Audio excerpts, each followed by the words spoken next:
Hello, everyone. Welcome back to the Overcoming Shame and Guilt online conference. I am your host, Ande Anderson, tour guide of Enlightenment Village and co-founder of Avaya with my partner, Ike Allen. Thank you so much for joining us. And in this conference, as you know, we're having some really great conversations with experts, including doctors, psychotherapists, authors, and more. And they're sharing their insights on shame and guilt. And why is it that we experience these emotions? And what effect do they have on all areas of our life? And ultimately, how is it that we can learn and grow from them? So today our guest is going to be talking about shame or guilt proneness. So please welcome Dr. Mark Zaslav. Hi there, Dr. Zaslav. Hi, Andy. It's great to have you here. I appreciate you taking time out of your busy day. And I want to tell everyone a little bit about you and the work you do in the world, and then we'll dive in. So Dr. Zaslav is a clinical psychologist with a practice in Corte Madera. And in addition to a psychotherapy practice, he has a practice in forensic psychology. He testifies and consults with attorneys throughout California. And at University of California, San Francisco, he is an associate clinical professor in the Department of Psychiatry. And he has worked and taught classes with Dr. Marty Horowitz and developed an interest about the self-conscious emotion of shame in particular, which is great because that's what we're talking about today. And he has had a number of papers on things like PTSD, on substance abuse, psychotherapy, published in peer-reviewed psychiatric journals, including one in 1998 called Shame-Related States of Mind in Psychotherapy. He also continues to write and present seminars about the particular ways that shame-related vulnerabilities relate to mental health problems and treatment. So, given all of that, you are clearly a very busy guy. I would love to hear what is shame to you? Okay, well, as you probably are explaining in your conference, shame is an emotion. Shame and guilt are sort of unique among the emotions in that they're called self-conscious emotions because they're alone among the emotions in which the focus of the emotional state is on the self or actions of the self or agency of the self. Most of our other emotions, for example, emotion like fear has to do with a threat. That is an external thing. But shame and guilt are unique in that way. And also they're unique in that they have a moral component. There's a should or a shouldn't, or, a moral injunction has been violated in some way. So the way we talk about shame and guilt in modern psychology is that shame is about being and guilt is about doing. Mm-hmm. Guilt is a feeling that we get when we sense that our action has caused harm to another person. So guilt is related to fantasies or cognitions of the other person's suffering as a result of something we did. So by its nature, guilt is a sort of an affiliative emotion, even though it feels crummy, and we all have it, obviously. Guilt tends to make people reach out to make amends, and it tends to connect people to other people. And compassionate people feel a lot of guilt. And shame, on the other hand, is very different. In shame, there's a global sense of being defective or deficient. It's not about an action. It's about a sense of the self sinking into an abyss of disapproval. And in the shame emotion, there's a sense of a sort of a shrinking self that's being criticized or devalued. You're no good. And there's a devaluing other in our minds, I, saying, you are crummy. You don't deserve to even exist. You're bad. Shame, then, distinct from guilt, tends to be an alienating emotion when we experience it in extreme forms or experience too much of it or go to extreme lengths to not experience it. Shame causes people to dissociate from other people. The characteristic responses to shame, you can go back to the Bible, the Adam and Eve story: hiding, blaming, envy, and explosive exhibitions of anger. So rather than bringing us into contact, affiliative contact with other people, shame tends to be alienating. And the people who have problems with shame tend to be the people we see in psychology and psychotherapy. People who have guilt-related problems tend not as often to see mental health professionals, because generally their spouse will say something, or their significant other will say something like, they'll say, "Gee, did I hurt Audrey's feelings the other day?" And the job of the significant other is to say, "No, you were always thinking you're hurting other people's feelings. You're too hard on yourself. You're fine. You didn't. But if you're concerned, call Audrey and see if she's okay." And then they do call Audrey because they're affiliative and they care about other people and the impact of their actions on other people. And in extreme cases, maybe this is obviously just a caricature, a general archetype.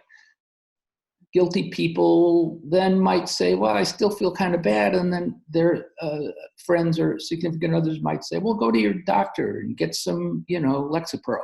And they do, because they realize, I have a problem with feeling guilty. People with shame, on the other hand, don't see the nature of their problem very clearly. And they need more intensive help in psychotherapy.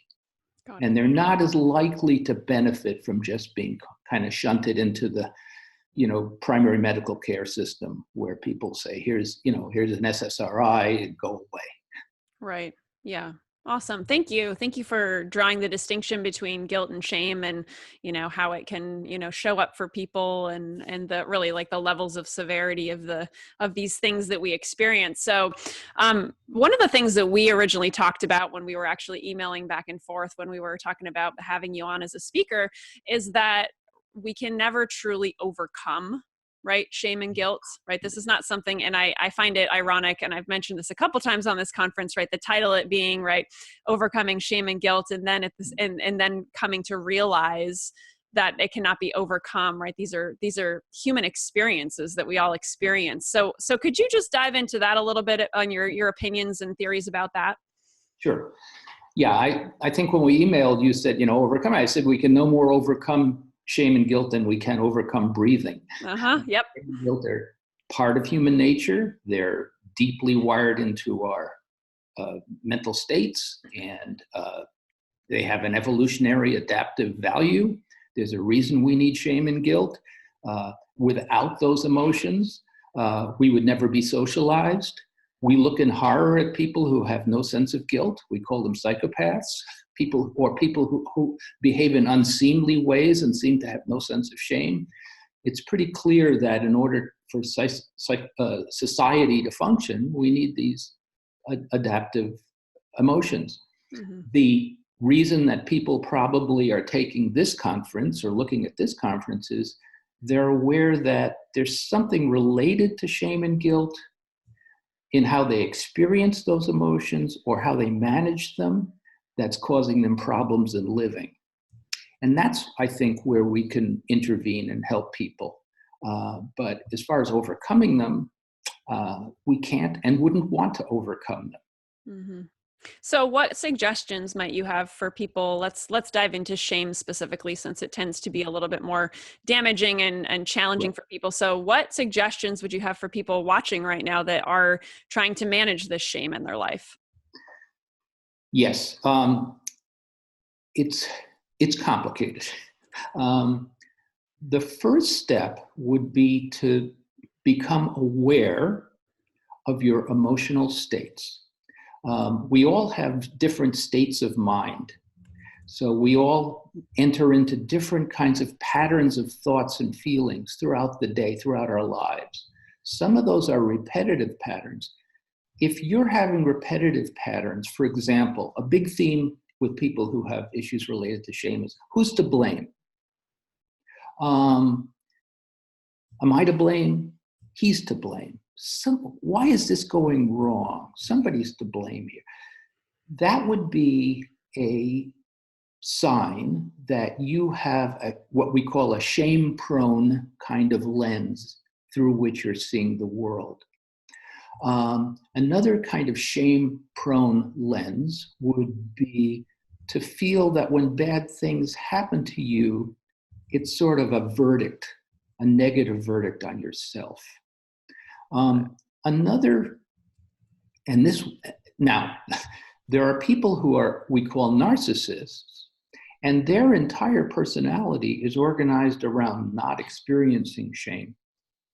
So they're not even going to be aware that they even have shameful states, even though they do, and if you are doing good psychotherapy with them, they'll eventually cop to them, or you'll see a little slight indicia of some of their shameful states, but they keep out of shameful states of mind.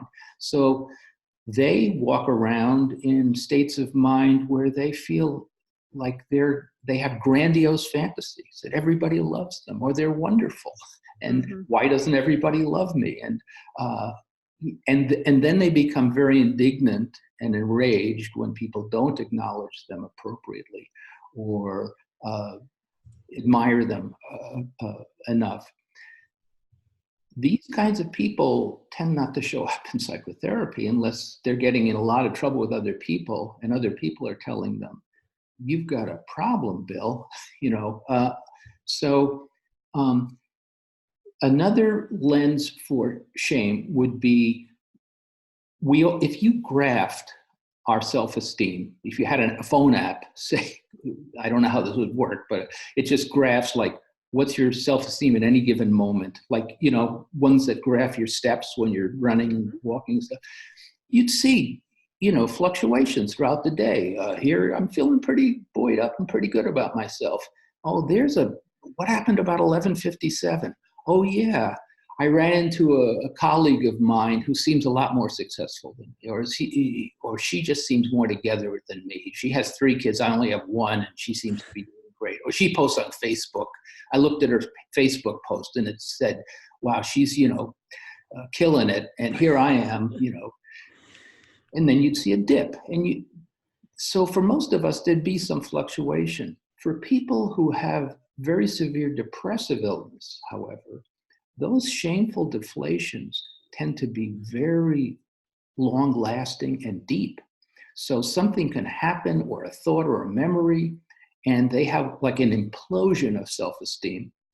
And that can sort of launch, then they start to withdraw, or maybe they get into some addictions that they have, or maladaptive behaviors. The next thing they know, they're spinning out for weeks or months.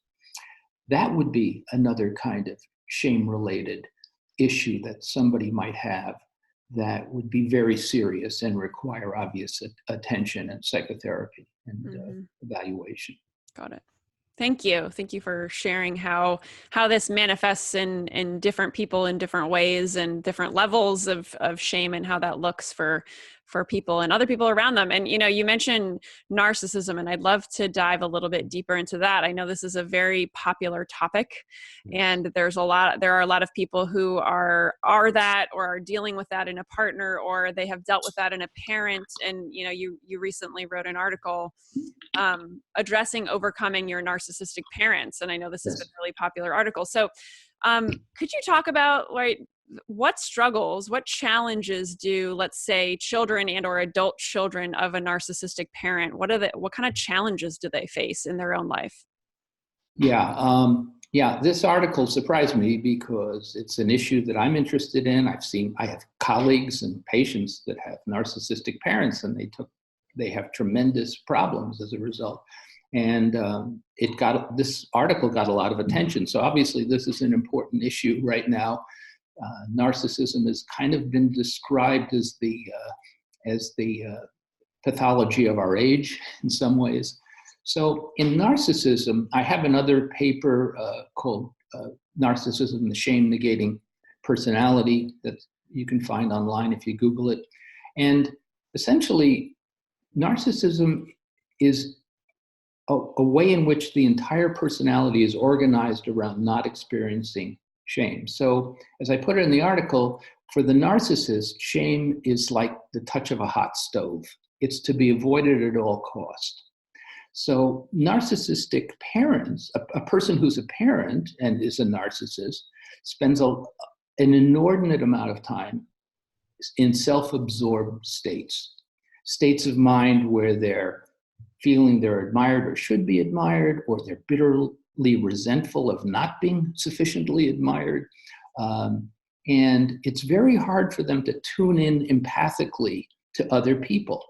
Well, if you're a parent, what you soon realize is that's really what it's all about. Paying time and attention to another human being and doing the best you can to empathize or to synthesize what's going on with them. A person who's a narcissist has a very difficult time being a good parent because the personality is hostage to self-enhancement. Well, children intrinsically, as a parent, I can say, and are not about buoying you up. I mean, they have moments where they're appreciative and they love you, but for the most part, they're into their own narcissistic world, which they have to grow out of. If you're a narcissistic parent, you're not getting a lot of goodies from a child. So you're not terribly interested in your children, even your own children. And furthermore, you don't have the ability to tune in and empathize with what they're feeling because it's all about you. Right. And so that takes a toll. And if you read the work of Alan Shore, Schore, he's a brilliant psychiatrist, writes a lot about the neurobiology of attachment and shame. So essentially, in the first few years of life, you really need to have at least one caretaker, probably the mother, who's very able to tune into your needs, your shifting emotional states, your failures. No, evolution doesn't expect us to be perfect in tuning into our children, but what's one of the most helpful things for a child is when there's an attunement failure, when the parent gets misattuned to the child, or the child senses mom is not on the ball here, or you're not getting me at all, then the parent makes a reparation.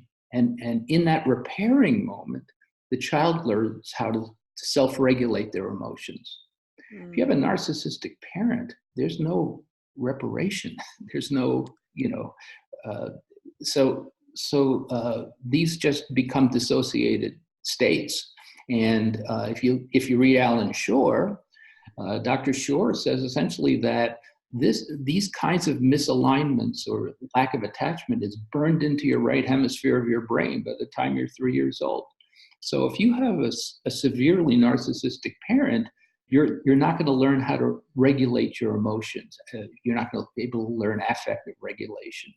So now when you go into a shameful state, you don't develop the tools of how to manage that. So you get to extreme ways of coping, like dissociating, putting that away in a different place and spending most of your time in an imagined grandiose state, or trying to avoid confrontation or criticism. So as you can see, this causes a lot of early problems. There's also later problems growing up in a narcissistic family with a narcissistic parent, because it's a lot of invalidation. So a narcissistic parent, for example, has trouble acknowledging your accomplishments. Oh, you won a trophy, or your paper was very good at school, or whatever. It's all about them. So for them, esteem is a zero-sum game. If you're getting esteem, even if their own child is getting esteem, that robs from them. They feel envious. They feel competitive. It's emotionally invalidating. If you dissent from the family myth that everything is fine and let's say dad is wonderful, you get excommunicated emotionally from that family. It's not tolerated. So you learn that, gee, I can't really say the truth around here. What is the truth? Maybe I'm bad. Maybe I'm the reason everything's no good. Maybe I don't. You're treated essentially like you don't deserve to exist. that's what you see with adult children who have narcissistic parents, is that very often they have states of mind. It's very hard for them to talk about, but once they do, and if, because I work with a lot of these people, I can recognize it. They have states where they feel like they don't exist. Mm-hmm. And if you can resonate with that and help them see that in the sessions with you and so forth, that can be very helpful. But as you can imagine, it's terribly damaging. Absolutely. And that it's something near and dear to my heart. And I definitely have personal experience with it, in people I know and myself. And, one thing I'd love for you to dive into is, are there specific differences? Like if a child grows up with a narcissistic mother, what kinds of challenges might they face as adults, right? Or what kind of things might they have to navigate when statistically, right, the mother is more of the caregiver and that kind of stuff, right? So if there's a mother who's a narcissistic parent, like what kinds of specific issues might those children face? Right. Well, just to start off with, if either parent is a narcissist, remember that the parent let's assume that it's unlikely that you have both parents that are narcissists, although that happens. The narcissistic parent recruits the other parent to give them the self-enhancement they need. So the family system is still, regardless of which parent is the narcissist, the family system is all going to be about feeding goodies to the narcissistic parents, and that's going to take away from the child. A narcissistic mother is really probably psychologically, and I haven't, thought this through. I'm thinking this through in the moment with you right now. I would say would be the more damaging because of the early attachment difficulties I was referring to earlier. So assuming the mom is the primary caregiver during the first 3-4 years of life, that's where a lot of these attachment problems are going to come in. I think you're asking what kinds of damage they do. So again, the narcissistic mother can't help the child develop the tools of how to manage their feelings because they can't empathize with the feelings and they're not paying attention. They're paying attention to themselves, or they're probably anxious. A narcissistic mother will have a sense that she's not very good at being a parent. And so contact with the child causes anxiety. But because she's a narcissist, the anger or the anxiety gets projected onto the child. Well, this is a crummy kid. This is an unappreciative kid. She doesn't appreciate all the wonderful, caring things I do. How did I get an unappreciative kid? I want to do over or whatever. So the child is getting messages that they're no good and that it's not okay to feel this way and that their feelings are invalid. Again, as welcome as this conference is, a person who grows up with those kinds of problems and that kind of a mother dyad is going to need psychotherapy, and probably in-depth psychotherapy, or at least prolonged psychotherapy. There's nothing I can glibly say here to say, well, just do this. But be aware, though, of how your early experiences with a rejecting, emotionally neglectful mom has caused you to have a sense of inner emptiness that gets energized in different kinds of situations or triggered in situations that get in your way. And it's going to get triggered all the time because life, our lives are constantly being subjected to different problems, injustices, minor annoyances, major annoyances. But for somebody like that, a minor annoyance feels like a major thing, and it becomes a big issue. Mm-hmm. And they don't know why. All of a sudden they're in a crummy mood for days at a time, and they don't even understand how that happened. Right. So do you, in your experience with working with clients, do you find that if a child grows up in this scenario, right, with a narcissistic parent, that they themselves become narcissistic or perhaps codependent, right? Like what kind, what statistically are you finding that people become in their own personalities? Okay, well, it's a good question. And I can't answer necessarily all good questions. I don't have any statistics at hand. Um, the, the formula for how a person becomes a narcissist, believe it or not, is extremely elusive. Research has been inconclusive. It looks to me clinically like in order to become a narcissist, a person tends to need one overindulgent parent and one rejecting or neglectful parent, or abandoning parent. And that if you get the two, one person telling them they can do no wrong and the other parent walking out of their lives or treating them in an abusive way, that's a fairly good formula for getting the kinds of narcissists that appear in my office. But like I said, there's tons of narcissists walking around that don't come to my office, so I can't say. In the case of a child, let's say a daughter who becomes a narcissist, and you mentioned codependency, and had a narcissistic mom, it might suggest that she identified with mom as a defense against mom's neglect, and somehow internalizes her as her sort of raison d'etre, something she aspires to. And I could see that happening. But off the top of my head, I think it's more likely that you would have a narcissistic mom would produce a daughter, let's say, who tended to be more vulnerable to depression or some kind of addiction or eating disorders, substance abuse, and mood problems. Got it. Thank you. Thank you for diving into that with me. And I know, yes, there's not necessarily an answer, but just exploring it because, everybody has their own experience and we have all these different, ways that we're raised and, different personality traits and all that. So hopefully, just by exploring that together, people watching right now can, get something for themselves in their own experience. So going back to shame, since we, had a little diversion, we talked about narcissism and how it relates to shame. So just going back to shame as a whole, where do you say like shame stems from, like on a biological level? Like how does it come to be? Yeah.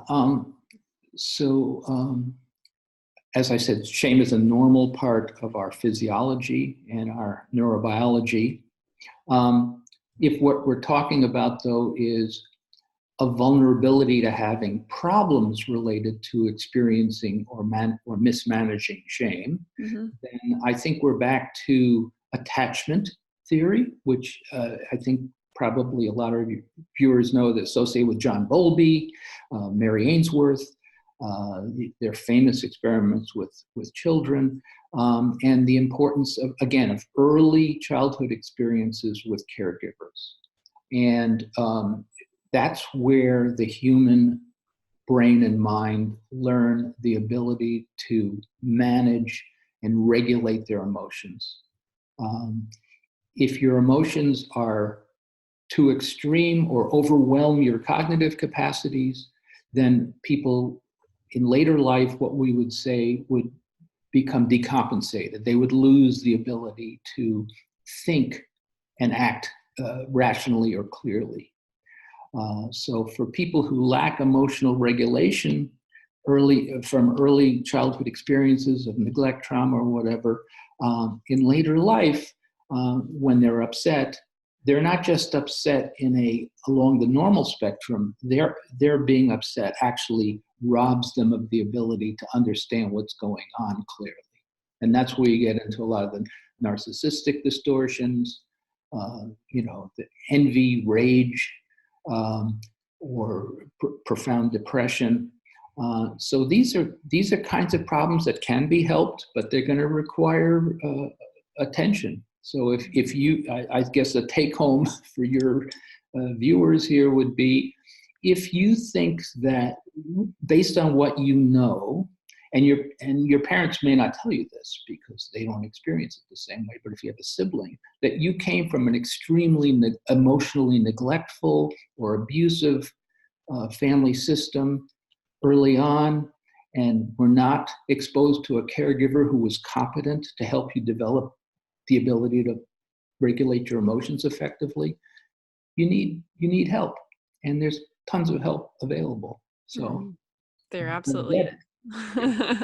Yes, and that's a big take home from this conference is there are so many people out there that can help you if you're dealing with this, shame or not being able to regulate emotions. Everybody on this conference can help you in one way, shape, or form. And lots of you have written books or have websites or whatever. And obviously seeing a therapist one-on-one too is so helpful. So I love it. How specifically does shame show up in our relationships? Let's say romantic partnerships. So how does shame affect romantic partnerships? Okay, so it's funny because I do some teaching, not as much as I used to, and what I tell people is if you could choose a partner, a romantic partner, choose somebody who's guilt prone rather than shame prone, if all other things being considered. Because even somebody who's excessively guilty and tends to apologize a lot and feels overly responsible for hurting other people's feelings, at least they're able to feel empathy and compassion for you and your needs. They may get it wrong sometime. You may have to reassure them. People with shame-related problems have a lot of difficulty with relationships. Because again, as I said earlier, because their problems relate to shame, shame tends to be a secret emotion. It's something that's wordless and sinking and kind of icky and bad. And it doesn't draw us into communication with other people. It tends to, for example, in the case of narcissists, they tend to manipulate other people because they want cookies, and the cookie they always want is tell me I'm wonderful or behave as if any problems I have are the result of other people. And so that's going to be a very limiting kind of relationship.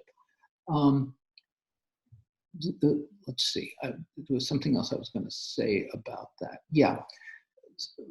One of the things that I'm not sure this relates directly to your question, but it's something that I've been thinking about. Guilt is inherently a topic. So for example, when people come to therapy or even in your friends or colleagues, they'll tell you guilty stories.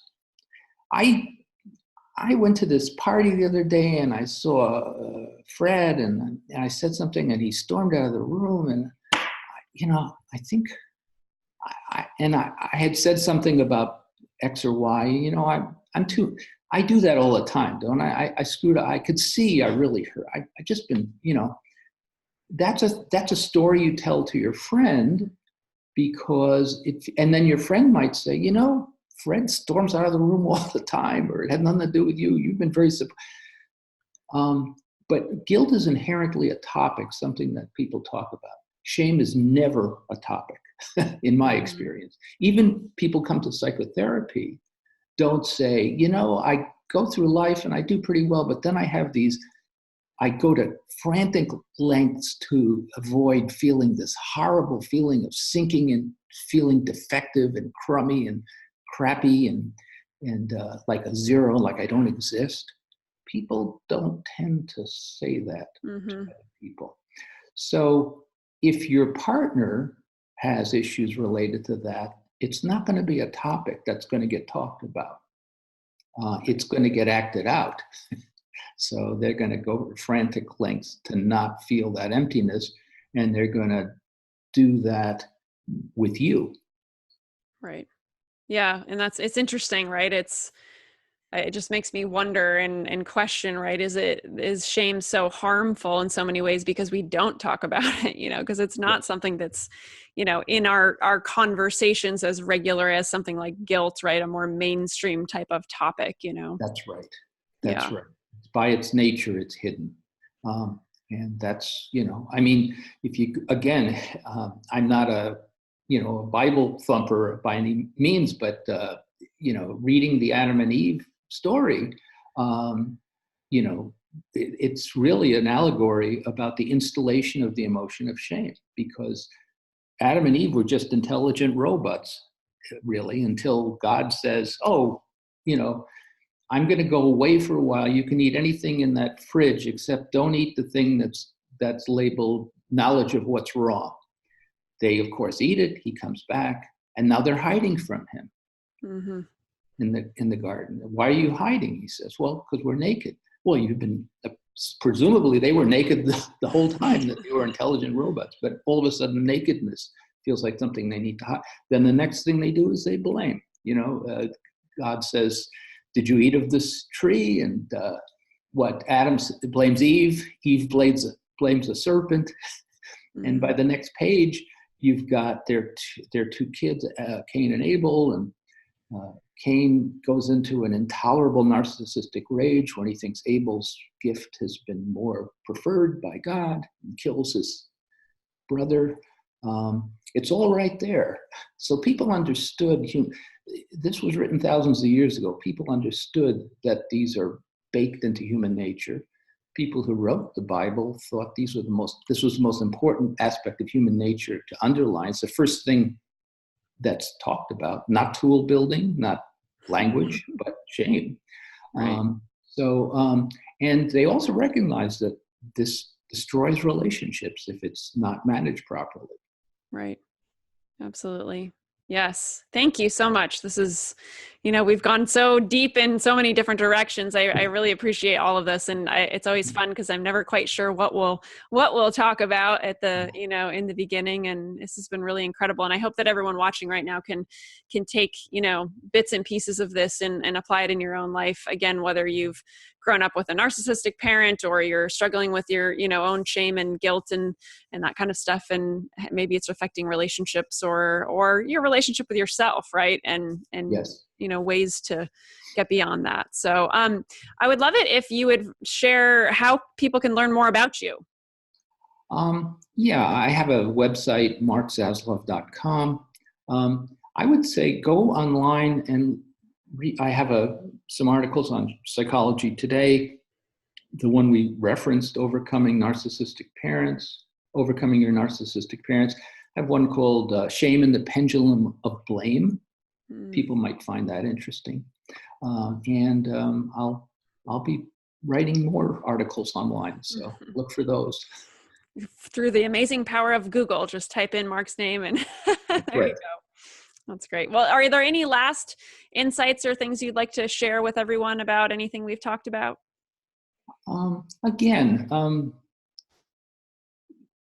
These problems, particularly problems related to shame, feel very overwhelming.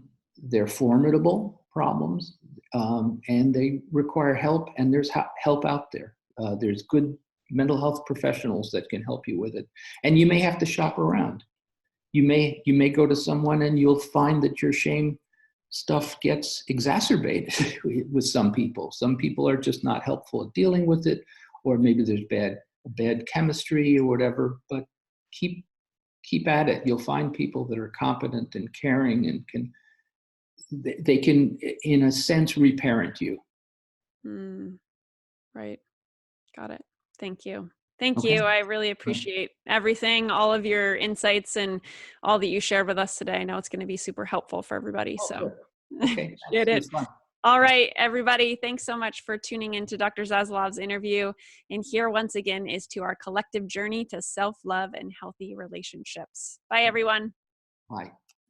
Hey everyone, I just got off a really incredible interview with Dr. Mark Zaslav. He really dove into the topics of shame and guilt. He dove a lot into the topic of narcissism and specifically narcissism as it relates to having narcissistic parents and how that can shape our lives. So I want to dive into a few of those things as take-home messages. So one of the things that I really loved that he mentioned was, right, shame is not a topic. Right. It's not a topic that generally people are speaking with. Let's say your friends and you are talking about, right, something you did that made you feel guilty, right? He shared a story of that. So that is a much more common topic to be discussed with the people that you know, right? But shame is not that. It tends to be something that is left in the darkness, and it tends to be something that is not discussed. And as I mentioned in the interview, it's an interesting kind of discovery about shame. That is it because we don't talk about it, right? Is it because it often is left in the darkness that it is such an issue, right? It's such an issue that is so hard for people to manage and shine awareness on, and then how it can turn into so many different things, right? Really dysfunctional behaviors, right? Like blaming people and anger and narcissism and all these kinds of things. So that was just kind of a big aha moment for me. Some of the other things I wanted to talk about are, again, shame related to blame, because he talked about, right, if you are more, if you have a shame prone lens that you're viewing the world through, right, that's when you're going to blame more. You're going to point fingers and say, no, it was them, it wasn't me, and, not necessarily take responsibility for your life, right? It's blaming other people. So that's just something to be aware of. That was an interesting way of looking at it, that shame prone lens. There's just really great stuff. I really loved his conversation diving into the narcissistic parent stuff, because so many of us have grown up with that. It's powerful to get what an effect that can have on a child's life. Right. And if you are an adult child of a narcissistic parent, mother or father, right, it's probably pretty powerful to get, wow, I'm not the only one. Right. And this is a common issue. And a lot of people deal with this, and how shame ties into all of that, and how narcissistic people, have issues with their own shame, which turns into something that doesn't even look like shame anymore. Right. It could look like blame. It could look like anger, lots of, self-absorption and all that kind of stuff. So I just really liked that he dove into that, and he just recommended that anyone dealing with that get help, right? Whatever that looks like for you, whether that's, watching all of these interviews, whether that's getting a therapist, to do one-on-one work with, whether that's reading a bunch of books or going to conferences, or, whatever it is, make sure that you're getting yourself help. Make sure that you're getting yourself taken care of in dealing with this topic, because that's a very difficult thing to grow up with. So I just wanted to, share all of that with you and share these take-home messages. And I hope that you loved the interview and got a lot out of it, as did I. And I will see you on the next one. Thanks, everybody.